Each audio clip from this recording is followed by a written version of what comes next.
When people talk about divorce, they equate it to literally a death. A death that just doesn't go away because you still see that person. You have kids with that person. When it's like, is this the same person from, like, this cannot be the same person doing this to me, right? Yeah. So it was just so many things I had to get over, as women, especially Black women. We get up, we keep moving, we keep it going. But girl, you gonna blow up at some point. I knew I needed help when one day I was driving and the person that he cheated on me with, I knew who she was. I was driving down Peachtree, girl. Oh my God. I thought I saw her like on the side of the street. And when I tell you when I swerved my car trying to hit her with my car, and it wasn't even her. Wow. It wasn't. I went, wow.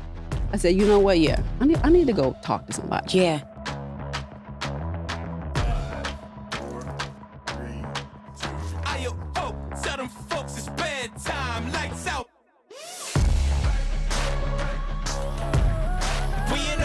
Cheers, everybody.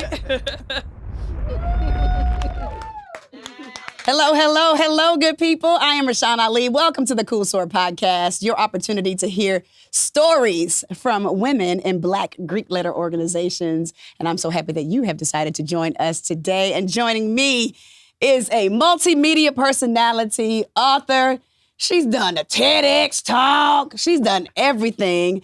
And I'm so very happy to be on this side of the interview because she's interviewed me several times. Now I get to ask her the questions. Kim Ford joins us. How are you? Yes, I am so excited to be here on the Cool Soror podcast. Yes, finally. Yes. Woo, just made it. So Kim actually just became a member of Kappa Sorority Incorporated. Yes. I mean, literally. Like 4 months ago. 4 months ago. Yes. So now you are here on the Cool Soror podcast representing the pink and green, and we get to talk all about Kim Ford. Yes. You know what I mean? I'm excited to be here. Look, I'm happy to hear. I'm happy that you're here because, it's not a lot of times that we get to like get personal. Yeah. Like I know all of your accolades, which we'll talk about. Yeah. But like to know more about you because we've always, hi, Rashan, how you doing? What do you got going on? All this type of thing. But like, I want to get to know who Kim Ford is. But we'll talk about all of the great things that you have. Of course, you have your show. Talk a little bit about your show, how long it's been going on, why you decided to start it. And I just want to say, because you did that, I've always been enamored of the fact that you did it. And the fact that I'm here on my own show, in a whole studio with people who I love to try to make this work. But you've been doing that. Whoa, it's been a journey because I didn't go to school for this. My degree is in psychology. What? Didn't do a thing with it. It's okay. However, later on, as we get older, we find ourselves. Yeah. And so eventually I said, you know what, I want to create some positive media. So I decided to just teach myself. This was before social media. This was back in 2007, before there was an Instagram, any of that. Any of it. It was like if you wanted a website, you had to go find a web designer to go build you one. Right. Which wasn't cheap back then. So I said, I'm going to figure this out myself. So I figured it out. And since then, since 2007, my first major event I covered was the BET Hip Hop Awards in 2007. I didn't know what in the world I was doing, but they said yes. And I showed up, and up into the show that you mentioned, I had a show, not there anymore. However, I wanted to not wait for anyone. Right. It's like if you want something, you can't wait for them to call you. You have to create the content, and I had to learn that. So it was a learning curve. It was a learning process. I learned a lot. Looking forward to doing it again and more of it. Right. But I'm just excited about the whole journey. So what is behind the hiatus? Is it something that you're recreating? The partnership of where you were dissolved? What exactly? Why are you in hiatus right now? Yeah. Well, I would say the partnership dissolved. Okay. We had creative differences. Okay. I like to go big, and they're like, we're gonna keep it a little smaller, And so it was constant clashing of who I wanted to bring in, what I wanted to do. My creative aesthetic did not meet theirs. They were cool with just the basics, the super basics, below the basic. Yeah, maybe a target audience of maybe 65 and up that would appeal to them. Right. And so even though they said, oh, wow, those are great ideas, but we don't want to change. So eventually, the more I brought big ideas, the more they're they would want to push back. Yeah. So I said, you know, I didn't renew my contract. They agreed it wasn't, you know, they went on with what would work for them, like women on the show playing organs types of content. Right. Yeah. So I said, organs. They were actually playing the actual got organs. it. Okay. So I said, okay. So nobody on my team, they didn't understand it. The viewers enjoyed it. However, when you get higher up in who owns the network, you understand. They're comfortable with what they already had. And this Kim girl bringing all this glam in here, who you know, it was just a conflict. So I said, okay, I'll just continue going on with my blog that I have, my site, IamKim4.com, where I talk about entertainment, personal development, and lifestyle. Yeah. So that's where I started, my brand, myself, you know. So I will continue to pitch myself to, you know, networks and other opportunities. And that's how I ended up on CNN. And one of their producers was following me. I had no idea. And long story short, she was like, hey, how do you feel about coming on and talk about what's relevant in film and television? Yeah. Of course, I would comment on that. And so I went several times, and now she's moved on to a different network. But I'm like, you never know who is watching. Yeah. You know, you think and you feel like you're just doing this thing on your own, but other people are watching it, and they're like, no, we really like it. So I'm going to continue. So when you think about you doing that, starting your show in 2007, and now seeing everybody doing shows. Yes. And everybody doing podcasts. Yes. What is your initial thought? Sometimes I'll be like, what you over there doing over there? What you doing that microphone? But it's fine because I want everybody to win. Yeah. But what are your thoughts on, because you were there before even podcasting was a thing. Yes. Before even just having your own site. Yeah. People were like, why are you on Facebook way back when people were just first on Facebook? Why are you always on Facebook? I was never on for personal reasons. It was always business. Yeah. You know, and then eventually once they start to see me out interviewing the Tyler Perrys, the Oprahs, all those people, they're like, oh, okay, now I get it. And then you start to see more and more and more people doing it. And at this point, that's the way of life at this point. That's the way the industry is now. It's a basic. So it's like, if you don't evolve, you're going to get left behind. Yeah. So it's either figure out how to do it, get over yourself on how you look and you know, whether you have the right equipment. I had to get over that, you know, because I do the same thing myself. I have done that many times, but I don't have the this and I don't have the that. It's like, girl, no, use what you got and keep it moving, because the content is what people need, and they like authenticity. Yeah. Where do you get this, I'm about to do this regardless attitude? Man, I would say it would have to come from way back in 2007. 2007. I rededicated my life to Christ. I did that in 2002. However, when I finally launched my site, I'm like, I see all these people creating all this craziness. I'm finna do something with the same boldness and confidence, but it's actually gonna lead people in the right direction. So it's like, I can either just continue to be the standard, you know, faith-oriented type of brand and just let them, you know, do whatever. And they're succeeding, looking great doing it. Yeah.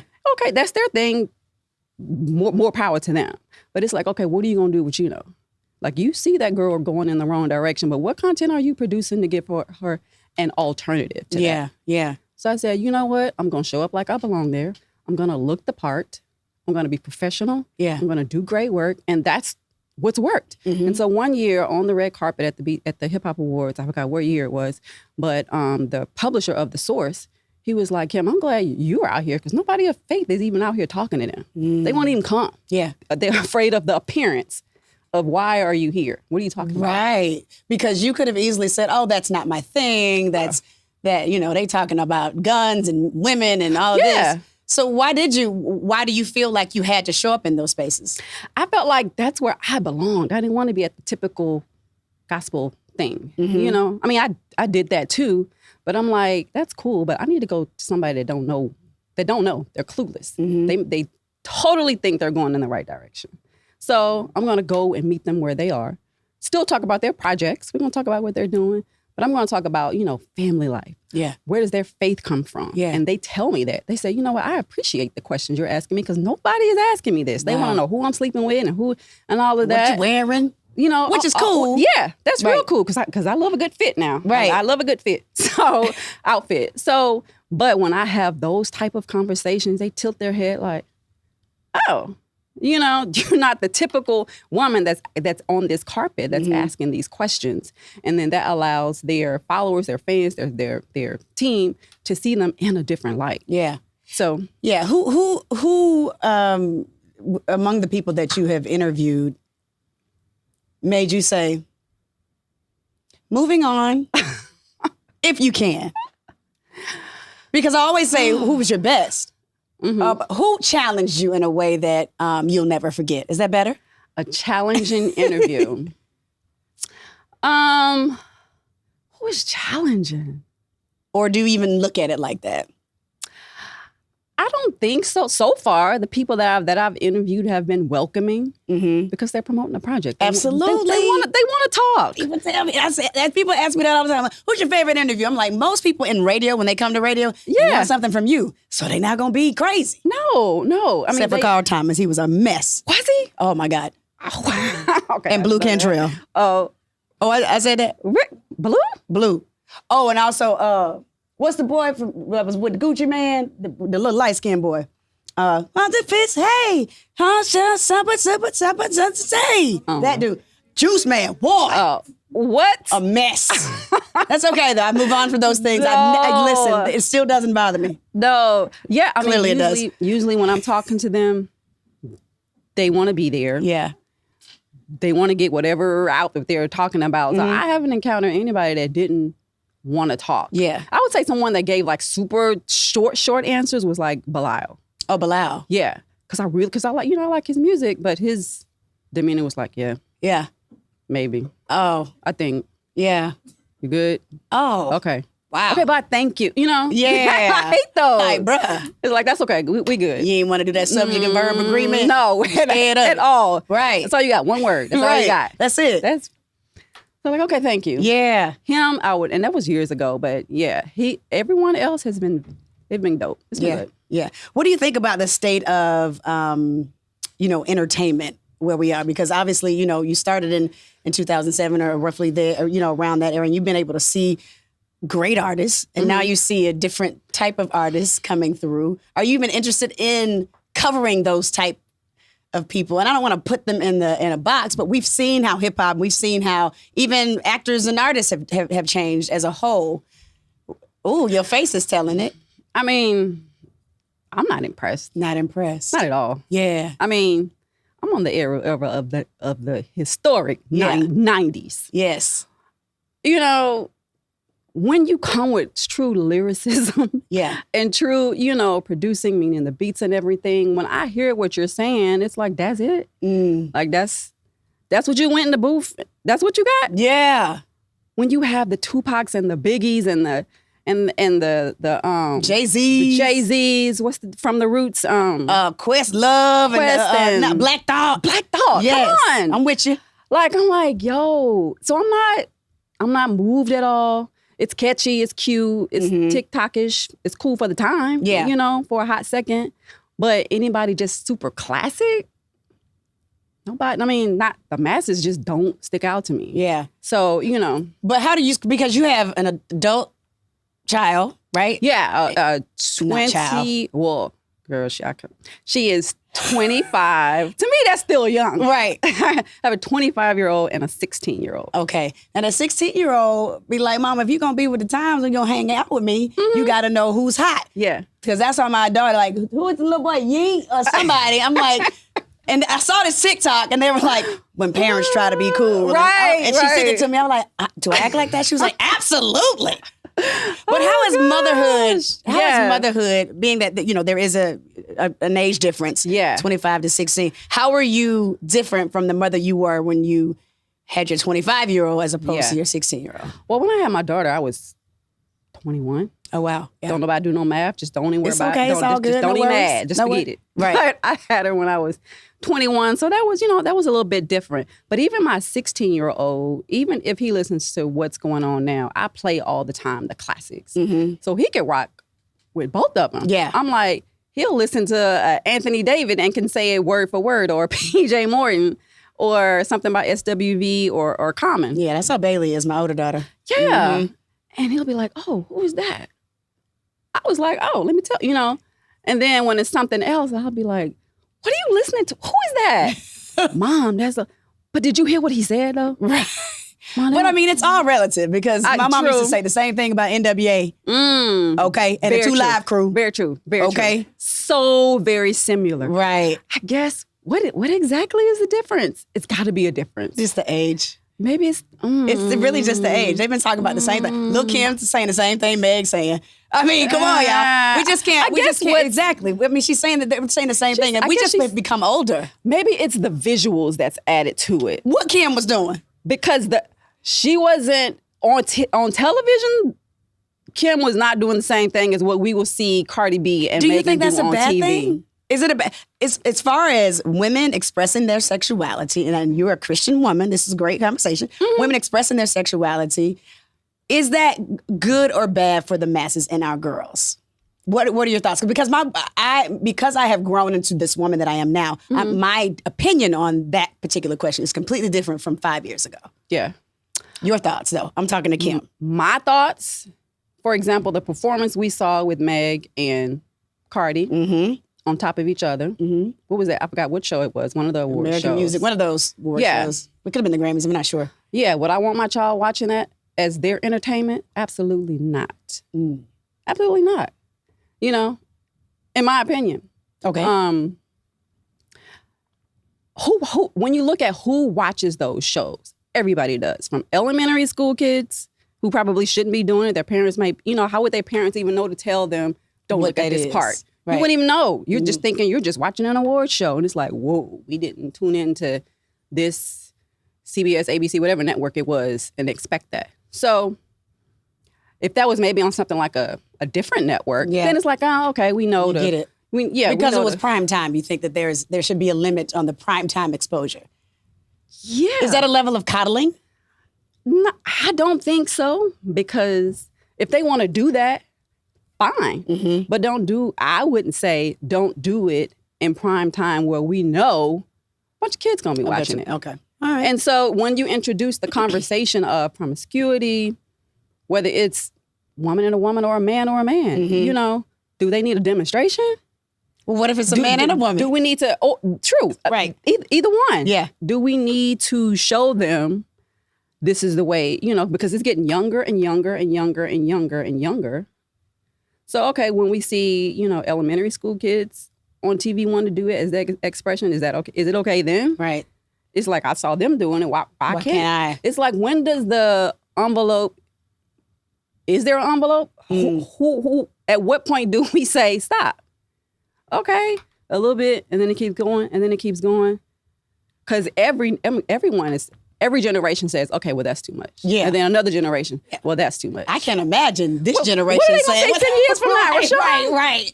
What are they going to say in 10 years? Right. Absolutely. We shall see. Because where the envelope is this year is totally different from where it was in the 90s or early 2000s or even 2010. So 10 years from now, we can have this same conversation, right? And ask this same question, and the kids will feel validated in their answer of why it's okay to be out there like that. Right. So you have also written, but you've been TEDx stage at Emory University. I've always wanted to do a TEDx.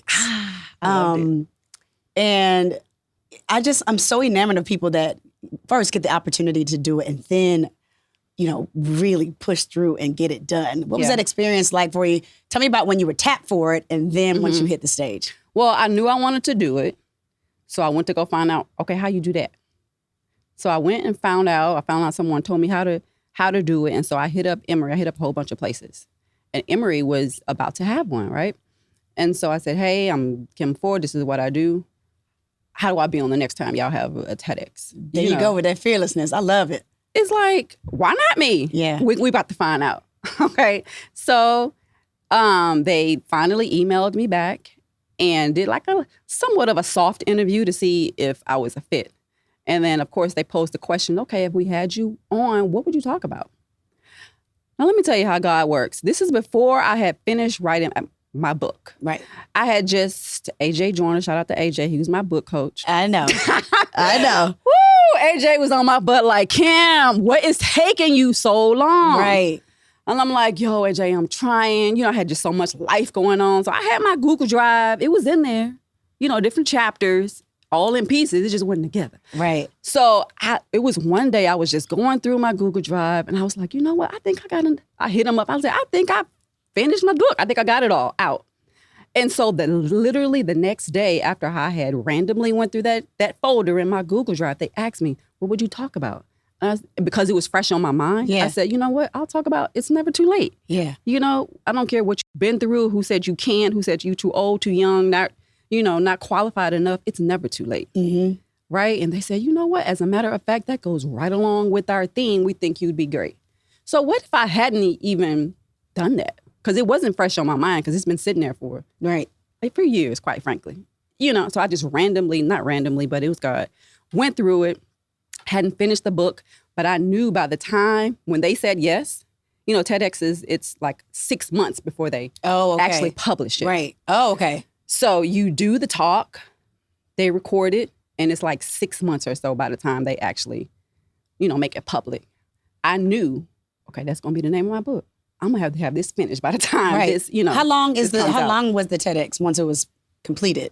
My the duration of the speech, yes. It's only like 15 minutes. Oh, okay. 12 minutes. Yeah. You don't have that long. Of power. Yeah. Yeah. You don't have that long. Yeah. And because I hadn't fully written the book, I mean, it wasn't totally, you know, in order. I had to wing it. And when I tell you I winged that joint, I winged it on that stage of what I thought would be, you know, kind of because again, it wasn't fresh in my mind because I was busy. I was literally going I from was scared trying to go up there winging it now. The TEDx. Winged it.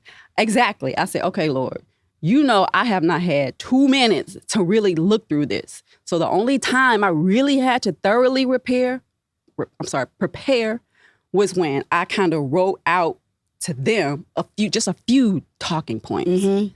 And so, but when it's in you, it comes out easier. Yeah. Right? So when it's your story. When it's your story. Right. It's the ups, it's the downs. All of it them. was the going through the divorce. It's okay. After all the things that happened in life, I was like, oh, because I told God, you know, when I come, this is kind of how I got into media. I said, when you bring me through this divorce and how you brought me through, I'm going to tell everybody. And when they gave me the opportunity to do that TEDx talk, I said, oh, yeah, this is one of the opportunities I was talking about that I would tell people. Yeah. That they so can it was on. Therapeutic for you. Oh, my God, yes. Yeah. It was therapeutic because I didn't go through that just for me. I went through it to tell someone else, no matter what they've been through, they can pick up and do that thing they've always wanted to do. Yeah. What did you learn about yourself throughout the divorce process? Or like because when people talk about divorce, they equate it to literally a death. Oh, yes. Did it feel like a death when your marriage dissolved? Oh, absolutely. Yeah. A death that just doesn't go away because you still see that person. You have kids with that person. And the hurt is it just goes on and on and on, especially when it's not amicable, especially when there's been infidelity, especially. It was so multi-layered when it's like, is this the same person from, like, this cannot be the same person doing this to me, right? Yeah. So it was just so many things I had to get over. And I said, okay, Kim, either you going to keep crying every day, right, or you going to get up and do what God called you to do. You know, and it's important to take your grieving time.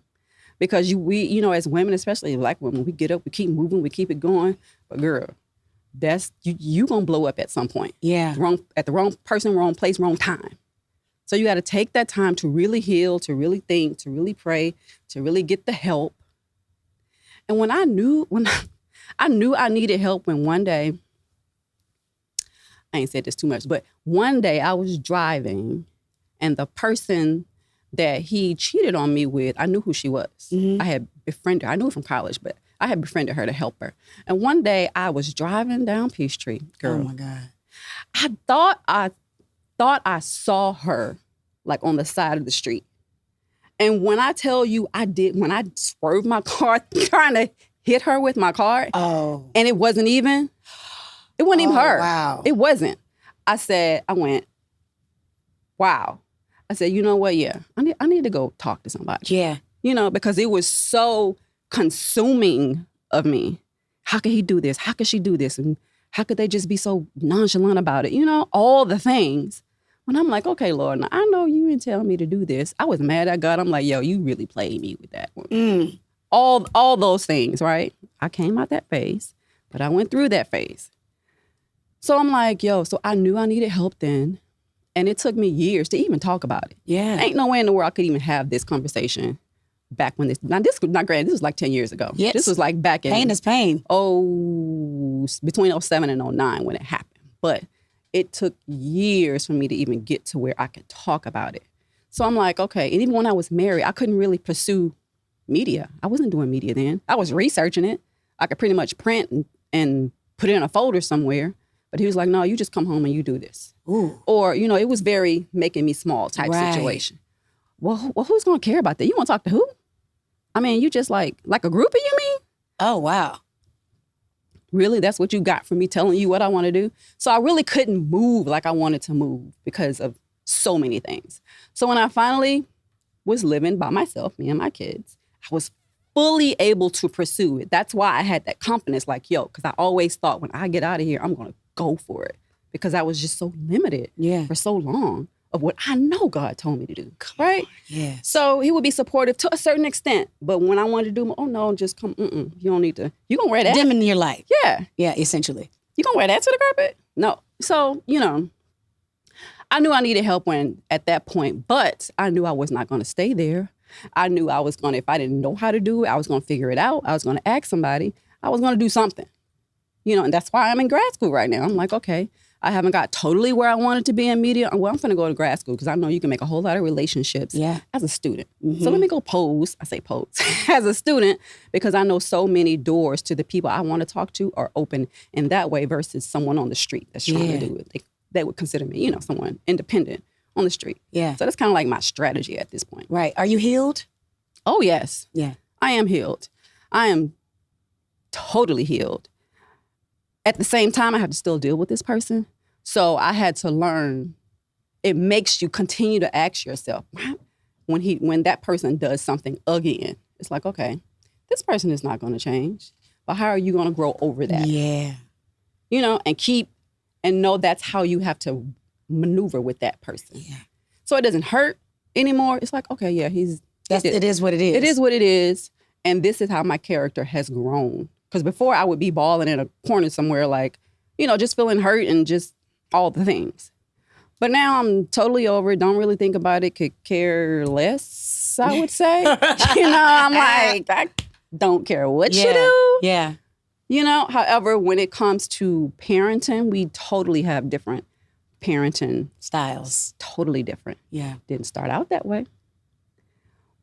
But now we have two totally different parenting styles. Could be the way we were raised. My mom was always there. My dad was there. My grandparents, grandfather was solid always foundation. There. Solid.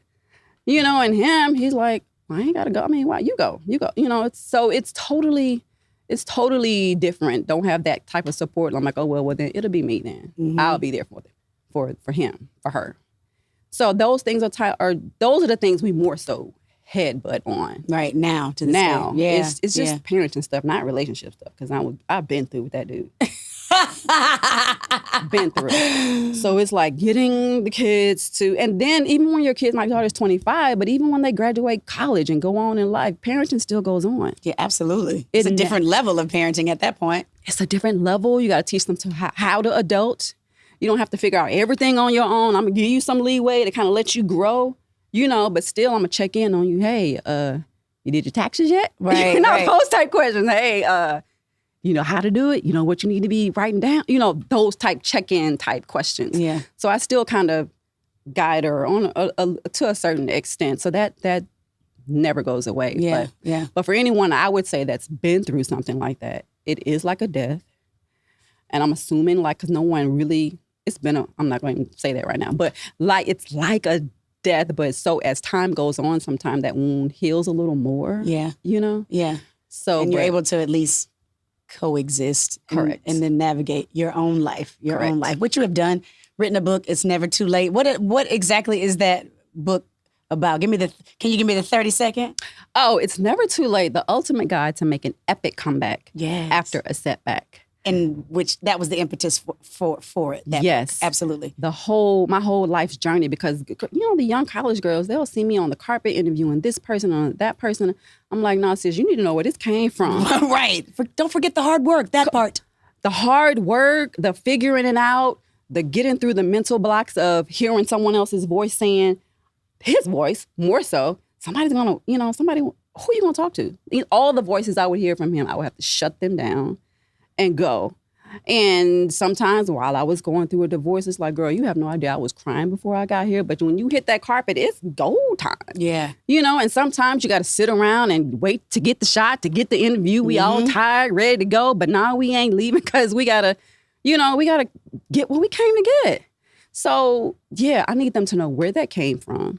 And mine, was a divorce. That was just my setback. Yeah. Somebody else's setback could be the loss of someone, a financial setback, whatever that setback is that has you sitting on the bench right now. Mm-hmm. It's like, nah, that setback is not greater than the purpose God. Come on. Predestined. For your life. Predestined. Yes. Like before that setback happened, it's like, girl, he had you way over here. Yeah. So it's like, okay, go ahead and have your cry moment, your sad moment. Mm-hmm. But sis, you got to go ahead and get on all the way up. Yeah, absolutely. And move and do what he told you to do. That's right. That's why I'm here today. Well, predestined was a thing because I saw on social media when you became a member of Alpha Kappa Alpha Sorority Incorporated 4 months ago, you were like, yo, this ain't nothing that's just new. Because I saw they were about to have a line. Oh, no, ma'am. No. No, ma'am. This was back from Grambling State University when they probably were in trouble or whatever happened, or you might have written and didn't make all of those things. So there's a level of appreciation that you have for being a woman of AKA now that you probably may not have even appreciated if you were younger. Mm-hmm. Can you talk just a little bit about that journey?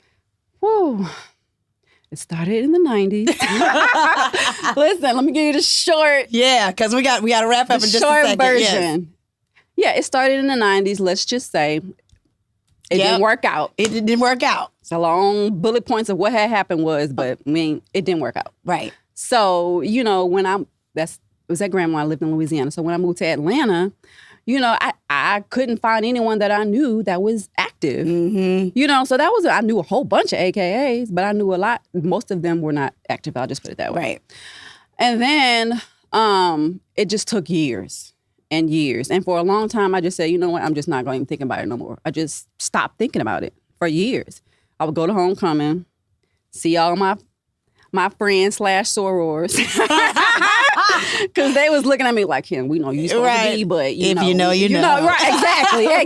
Right. Exactly. And I would just be like, okay, this is really eating me up right now. I can't participate with y'all, but okay. And so eventually my mom is a member, my grandmother was a member, wow. Like I'm, legacy, AKA's all in my family. My dad is Greek, my dad is Omega, my cousins are Kappas. So, and I'm over here, so I'm like, okay. And it just goes back to when it's your time, it's your time.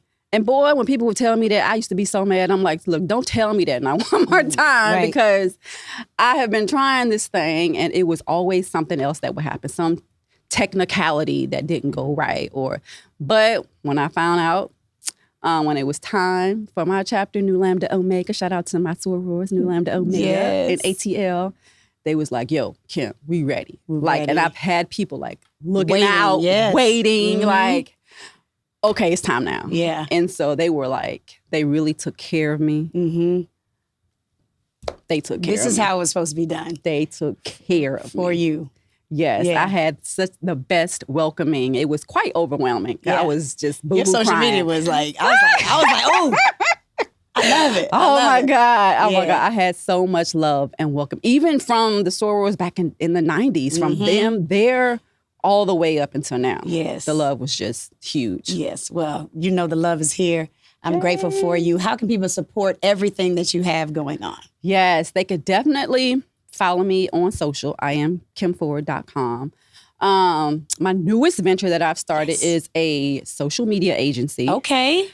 Doctors' offices, attorneys, people in sales. You found your niche. You found my come niche. On. People in sales, they're it's not somebody that's new, and you still figuring it out. That's not your client. That's not my client. Yeah. My client is you are well established, at least have like a 6-figure business currently, and you're ready to do some real marketing. Yeah. Then it's time for us to you talk. Went ahead and solidify your coins. There you go. There you go. So I don't want no, because I know how it is when people that ain't quite ready. Yes. But they want you to do all this work. It's like, sis, that ain't the cost for what you want. Right. They want a $100,000 campaign for the low or the free. Exactly. Like, we're not doing that. No, you're not ready for that yet. Because even not even about the money, you haven't done the market research to really see if this thing will work. Right. Once you know who your target market is and what they want, then we can put some money behind that thing and really push it and spin it and scale it and all of that. Right. And what's the name of the agency? Oh, can you name it? You can't name it yet. I can't name it right yet. Okay. But the link will be on my site, IamKimFord.com. Awesome. Thank you so much, Soror, for being here today. Thank you so much for having me. And I have to say, Rashan, oh my God, you are such an icon. I got to say my piece. Okay. Just for Atlanta, because when I moved here, listening to you on the radio was one of the first things I did. I was like, oh, that's Rashan. Okay, she cool. Right? Because I would listen to you and Ryan Cameron every morning riding to work. And I'm like, yo, that's dope. She cool. He hilarious. So I just have to say, from when I moved here in December 97. Wow. All the way to today, you have been such a staple of ATL. Thank you. Of sisterhood, of Alpha Kappa Alpha, of media. All the things. And I'm like, yo, she doing all those things that like speaks to me. Oh man, so I want you to say I want to say congratulations. Thank you so much. And just continue doing it. Yes, and I'm so glad that she is our social media Soror, because we had a guest spot available. I was gonna come back around to you anyway. Okay. But it was perfect. When I saw your name come up in the email, I was like, of course. Yeah. Of course she's the one. Book her right away. Thank you. So it's great. So thank you so much. This is such a blessing. I'm so happy for you. And again, you gave me those kudos, but I've always been very impressed by how you moved and you did the damn thing when I was even thinking about having a show. Wow. You were doing it. So as much as you were encouraged by me, I was encouraged by you. That means a lot. Yes, and we're going to keep it going. Come on, let's keep it going, because that's what it's all about. Thank you so much for being with us today. Yes, thank you. Kim Ford, everybody, right here on the Soror Podcast.